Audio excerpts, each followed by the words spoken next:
இந்த திருமடத்தில் அங்கே இருக்கக்கூடிய அடியார்களுக்கு என்ன பண்ணுறார் அப்படின்னா உணவு கொடுத்து அவர்களுக்கு உடுத்த உடை, அந்த உடை பேர் கோவணம் அப்படின்னு சொல்லுவாங்க. இந்த கோவணத்தை அடியார்களுக்கு கொடுத்து திருநீற்றுப்பை அதையும் அடியார்களுக்கு கொடுத்து இவர் வாழ்வில் மகிழ்ச்சி அடைகிறார்.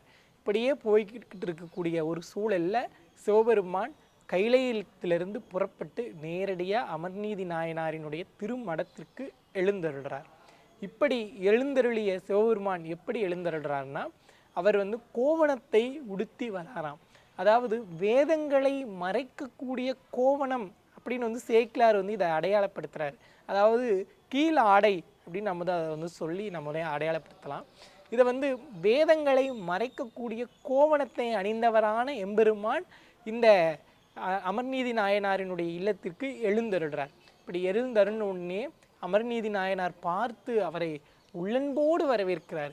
என்னுடைய மனைக்கு நீங்கள் வந்தது, இந்த மடத்திற்கு எழுந்தருளியது எப்பிறவியில் நான் செய்த பாவ புண்ணியங்களோ அந்த புண்ணியத்தின் அடிப்படையில் இந்த நீங்கள் எழுந்தருளி இருக்கிறீங்க அப்படின்னு சொல்கிறார்.